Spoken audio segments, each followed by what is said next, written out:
So this is a survey of 2 flats in the same building. Both have mould, but are coming from 2 different causes. So the mould in the first flat is primarily coming from excess vapour, general excess vapour from insufficient ventilation. The mould in the second flat is primarily coming from a leak, although I believe there probably would have been mould there anyway because the kitchen extractor fan isn't ducted out. Have a look at the survey. So actually that's relative bit of dampness. Actually you can feel the You can feel it, can't you? Yeah. Well, whenever I paper down there, the paper after a while comes away from It's the not- wall because it's not- lost its stick because of the damp. It's not too bad though. I mean, it's only marginally. Could be worse. Okay, well that's good to know. Yeah. This is behind the monitors where the mould is growing, and to some degree, it's the. If I pulled that wardrobe out, which I Have a won't look. because it's heavy. In fact, if you behind the probably wardrobe. poker, yeah, Oh, you can see it. that gets bad behind that. Yeah, but that. But my landlord would like me to pull everything in towards the centre of the room more, but I only live in one room. You know what I mean? No, So- but It's very that's all, isn't it? Yeah. there are solutions for everything. Sorry? You have got it sort of a little. So it'll be Pull the bed out of benefit. Or are you alright? No, that's good, but there's some mould. That's there. odd, because that's an internal. Even the door opening, you could pass the door in front, it's smell it. Right, It is. And right. pull some of the tiles off. Nice. Yes. Look at my couch. Yeah. Quite a big studio, isn't it? Tis, yeah. Tis, yeah. Yeah, it's not. I've never known that to work actually. It's I don't know that's ever worked. I don't even know how to turn it on. Well, just turn it on. Oh, it's that! So that one there. That's Use that, as you can tell. It's covered in cobwebs. Maybe I should use that. Yeah, definitely. I'll just test the speed and see if we can improve it. But Okay. so if it hasn't been used for a while, it will be full of cobwebs and therefore fairly inefficient. Oh, how do we turn it on like this? No. Well, I had a hot tap a couple of years ago. Yeah. It's actually a bathroom style one, and it's running at 15 litres a second. It should run at 60 to be effective for a kitchen. The one in the bathroom It should come on with the main light. So I think all I need to do is unscrew it. Do you think this is important? No. It says off on it. If they're showered, I'll put the dehumidifier on. Okay, but you rarely use the main light. So what do you do for lighting? Just have the Just outside the candles in the bath. Oh, nice. Girl Yeah. does that.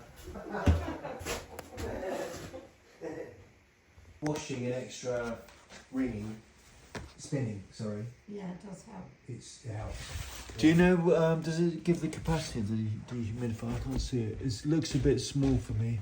To me, I think it needs to have a. It won't say on there particularly. But, we'll have a look into that. Part of the bed is external wall. This side of it, but actually the inside is in the corridor, which is unheated. But there's no major defects I'm seeing here. Looks like it might have been damp-proofed at some Yeah, they stage. have had. They did do some work on this before Damp-proofing I bought my flat. treatment. Yeah, and they put in this drain to stop the Oh, the water. aqua drain, does it? And it drains away over there, presumably. Okay, great. So using a thermal imaging camera, we can see there are a lot of zones of heat loss. However, you have to appreciate that the primary cause of mould is insufficient ventilation. A secondary cause is zones of heat loss, but that's not the primary cause. If you deal with a vapour, then the insulation, lack of insulation, lack of heating, lack of air circulation will disappear as an issue. You also have to keep on top of the mould. You have to use anti-mould sprays or potentially bleach, similar things to get rid of the mould, because the concentration of mould spores will be much greater in a property where mould is already growing. And you'll have a look at the next property, but I suspect that the reason why mould was growing is obviously partially as a consequence of the leak, or actually probably better to describe it as flooding, because it was rainwater flooding. But the way the distribution is very different, and we'll have a look at that. Flooded in, the water would have come up to above this level, and then if you've got liquid water within the property, it's not being absorbed through the brick, it's getting through a gap in the door in this case. But obviously that's the depth-proof course there. So you're doing the right thing, routing the water away, and I can go into a bit more detail. But have you got a drain here? Yeah, there's two soakaways. We don't know what condition they're in. So it's not really a drain, it's where the downpipe used to go, which we believe goes to a central soakaway in the garden. It was flooded.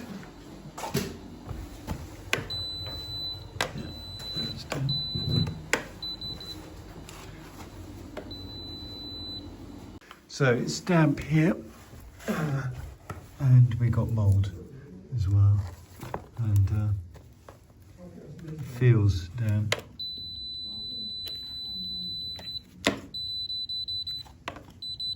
It's actually not too damp there, but I think it's because below 300 is dry. Just in the corner it's damp.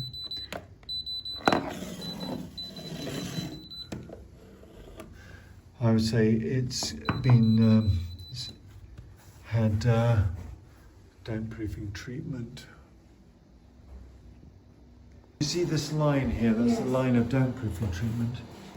Yes, that bit was done when I first moved in. It's had a 3 foot of waterproof membrane. Waterproof plaster. Plaster, yeah. So they took that all up back to, I think it was back to brick, wasn't They it? didn't do it that wall. Did it not do that? No, they only did this bit, that bit, and the hall. You sure? Yeah.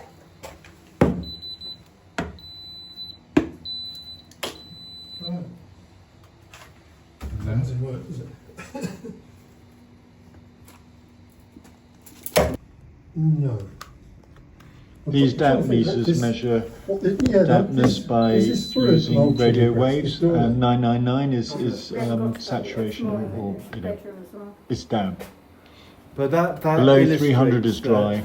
Mould is an issue, a general issue in the property, and that if you're getting mould, it's humidity is the. So all the corners. That's because you get the heat loss in the corner. Well, no, that's when these floods happened. This was wet. Okay. So in fact, it's still wet. I'm not pouring with rain. Okay. So that's Matt's kitchen. Yeah. I'm down there. I'm in here. Okay.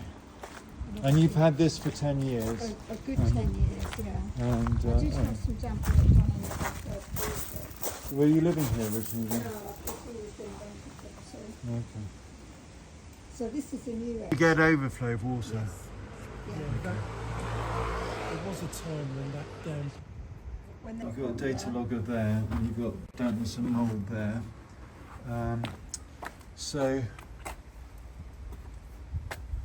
you've got a number of things going on. So you've got exposed brick here. The bathroom extractor fan is quite good. Exposed brick, and that's going to let water in, and it's going to try and find its way out. And likewise through here. This is painted brick, but even so, you can see that it's damaged. And what happens is that the calcium sulfate crystals form behind the paint, and it causes micro cracking, and then that allows water in, so you get more water. And likewise in here. So you want to have it replaced with a modern render, waterproof render. And I mean, arguably the whole way around, a plinth, ideally a plinth should be a metre up to roughly this level, because any water that's bouncing on the base is going to go into the wall. And even though you will have obviously a damp proofing membrane, DPC, you can see it along there. This, No, we've just painted that. yeah, you painted it, but the I don't know where- here you can feel it there. is it there? Is Yeah, that is the line I think of the damp Yeah. proofing, yeah, but even so, it's better to have a impermeable surface, plinth, up to about a metre. It doesn't have to be exactly a metre, but what Is you're that trying plinth? Is that a thick concrete render? Something? yeah, so it's a sort of the old-fashioned idea of having good boots, good hat and good boots. So good roof and boots being, you know, a plinth at the bottom, because the rainwater will bounce off the ground onto the wall, and Yeah. because the concentration, it will end up being absorbed into the wall. So that's that element. This element, I mean, I think arguably you just want to have a continuation of the membrane. Take that off and just have a membrane. You'll see majority of London properties will have one. Sorry, not membrane, damp Plinth. a plinth. So is that what's causing this problem over here as well? do you think? I would say you're getting condensation there. Is it strange enough it used to be on this side, Yeah. and we managed to sort that. Well, We've got when you some- saw one side, you often goes on to the other side because. You know, Is that sort of like the definition of a plinth sort of thing? that just looks like painted brick, actually. Oh, you think it's brick? All right. I didn't know whether it was a common. The thing is, once water gets in, it dissolves the calcium sulfate, which is an ingredient in cement, and it will damage it, and you'll increase the amount of water, and it will just become self-fulfilling, and then you get this is these blisters here. That's the salts that are crystallizing underneath the paint. That's all right. The hair was chin. Ideally, you have an ACO drain like you have to the front. You have it all the way around, draining out somewhere away from the property. Yeah.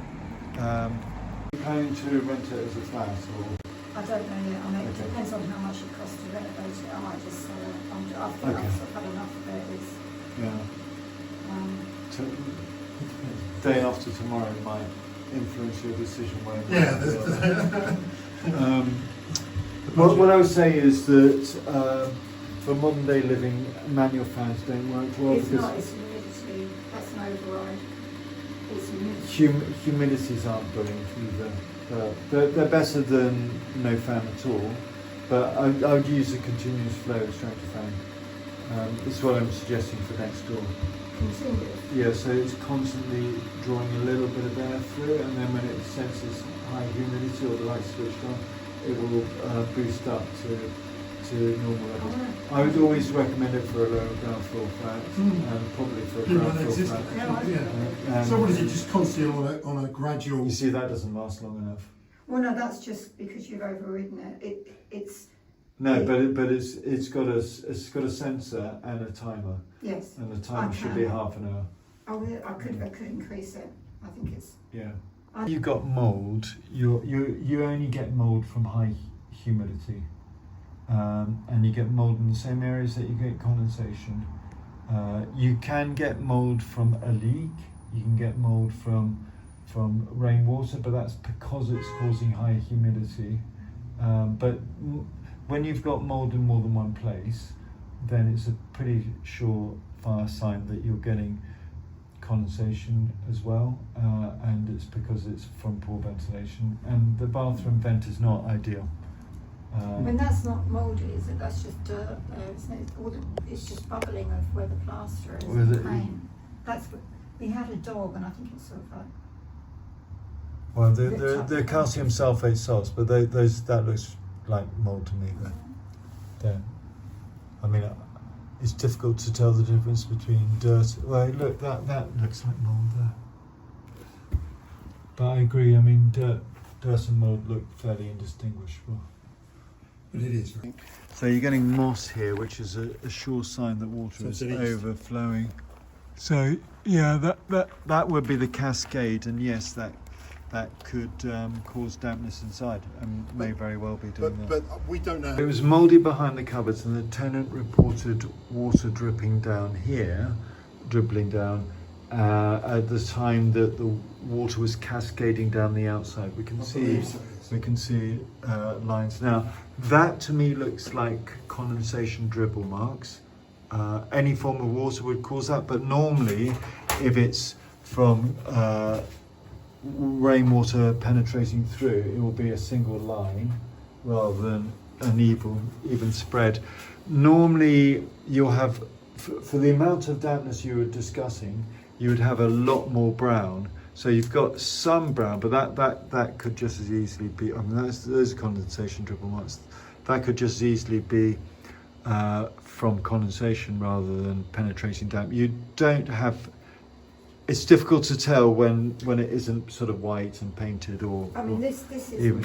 The tiles are up on top, so the mould is. I would say that you have some degree of penetration, Yeah, but I this don't is think that's what was causing the water.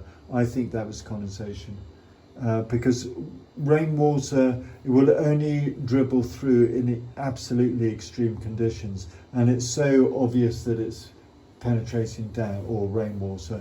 You would see a big brown stain here. I mean, obviously it might have been painted over, but you would know about that, I'm sure. No, it hasn't been painted. It's the first. And the wall, that wall there is bubbled up.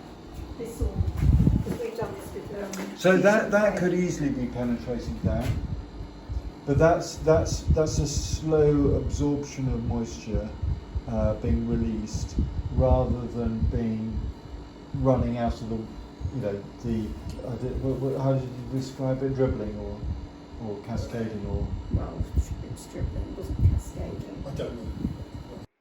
So in summary, 2 flats, same property, both with mould, one just from excess vapour from insufficient ventilation, the other with mould, probably pre-existing source of high concentration of mould from poor ventilation, from the kitchen ventilation specifically, but flood water from external rainwater that was not being soaked away, not being drained away properly. Ideally, all the water should be drained through the drainage system, the local authority drainage system. If you do have to soak away, I would divide the 2 properties, the source of water from both properties, separately, and have them soak away from the property as far away as possible, probably 6 meters, possibly more, and keep an eye on it. And I'd also dig out the current soak away, and just to make sure that it's working effectively. You can use, I think we talked about milk crates, that sort of thing, to create soakaways. But ultimately you'll need to take majority of the rainwater away from the property, and the small amount of water that will fall onto the back area should naturally soak away by itself without needing extra help. But if you do, then you'll need to look to install a separate new soakaway into that lower section as well. Have a look at the report for more details. Thank you.